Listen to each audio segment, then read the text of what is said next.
ಪ್ರಿಯತಮೆಯಿಂದ ಪ್ರಿಯಕರನಿಗೆ ಬೆಂಕಿ ಹಚ್ಚಿ ಹತ್ಯೆ ಮಾಡಿರುವ ಕೇಸ್ಗೆ ಸಂಬಂಧಪಟ್ಟಂತೆ ವಿಕ್ಟೋರಿಯಾ ಆಸ್ಪತ್ರೆಯಲ್ಲಿ ಮರಣೋತ್ತರ ಪರೀಕ್ಷೆಯನ್ನು ನಡೆಸಲಾಗಿದೆ.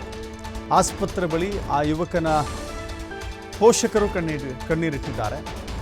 ಕಿರಣ್ ಆತನ ಹೆಸರು. ನೋಡಿ, ಇದೊಂದು ವಿಚಿತ್ರ ರೀತಿಯ ಪ್ರಕರಣ. ಫಾರಿನ್ ಸ್ಟೈಲಲ್ಲಿ ನಿಮಗೆ ಪ್ರಪೋಸ್ ಮಾಡ್ತೀನಿ, ವಿದೇಶಿ ಸ್ಟೈಲಲ್ಲಿ ನಿಮಗೆ ಲವ್ ಪ್ರಪೋಸಲ್ ಮಾಡ್ತೀನಿ ಅಂತ ಹೇಳಿ ಒಂದು ಯುವತಿ ಆ ಯುವಕನ ಕೈ ಕಟ್ಟಿ ಹಗ್ಗ ಕಟ್ಟಿ ಪೆಟ್ರೋಲ್ ಸುರಿದು ಬೆಂಕಿ ಹಚ್ಚಿ ಕೊಲೆ ಮಾಡಿರುವಂಥ ಘಟನೆ. ಕಿರಣ್ ಈಗ ICUನಲ್ಲಿದ್ದಾನೆ ಅಂತ ಹೇಳಿ ತಾಯಿಗೆ ಹೇಳಿದ್ದಾರೆ. ಆತ ಪ್ರಾಣ ಕಳೆದುಕೊಂಡಿದ್ದಾನೆ ಅಂತ ಹೇಳಿಲ್ಲ, ಬದಲಾಗಿ ICUನಲ್ಲಿದ್ದಾನೆ, ಜೀವಂತವಾಗಿದ್ದಾನೆ ಅಂತ ಹೇಳಿ ತನ್ನ ಮಗ ಎದೆ ಎತ್ತರಕ್ಕೆ ಬೆಳೆದಿದ್ದಂಥ ಮಗ ಹೀಗೆ ಸುಟ್ಟು ಕರಕಲಾಗಿದ್ದಾನೆ ಅಂತ ಹೇಳಿದರೆ ಆ ತಾಯಿಯ ಮನಸ್ಸಿನ ಮೇಲೆ ಮೂಡುವಂಥ ಪರಿಣಾಮ ಇದೆಯಲ್ಲ, ಅದು ಬಹಳ ಆಘಾತಕಾರಿಯಾಗಿರುತ್ತೆ. ಸೊ ಈ ಕಾರಣದಿಂದಲೇ ಆ ತಾಯಿಗೆ ICUನಲ್ಲಿದ್ದಾನೆ ಅಂತ ಹೇಳಿ ಸಂಬಂಧಿಕರು ಹೇಳಿದ್ದಾರೆ. ಮೃತಪಟ್ಟಿದ್ದಾನೆ ಅಂತ ಹೇಳಿದರೆ ಆ ತಾಯಿಯ ಎದೆ ಒಡೆದು ಹೋಗುತ್ತೆ ಅಂತ ಹೇಳಿ ಪೋಷಕರು ಮುಚ್ಚಿಟ್ಟಿದ್ದಾರೆ.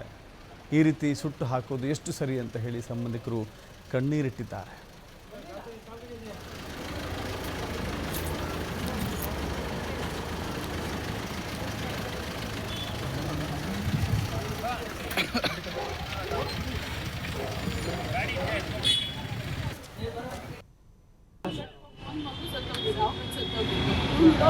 ಚಿಕ್ಕ ವಯಸ್ಸಿನಿಂದ ಭಾಳ ಮುದ್ದು ಮಾಡಿ ಬೆಳೆಸಿದ್ರು.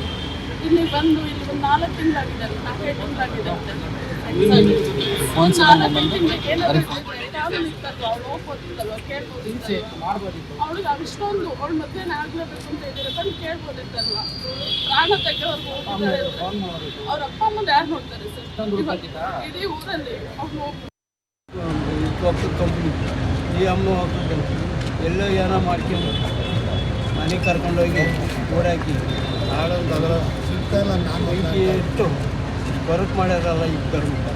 ಅದು ಎಷ್ಟು ವರ್ಷ ಆಗಿತ್ತು ನೀವು ಬೆಂಗಳೂರು ಬಂದು? ಈ ಪರೀಕ್ಷೆ ಬಗ್ಗೆ ನಿಮಗೇನಾದ್ರು ಗೊತ್ತಿತ್ತಾ? ಬೆಂಗಳೂರು ಇಲ್ಲ, ಪರಿಚಯ ಯಾವ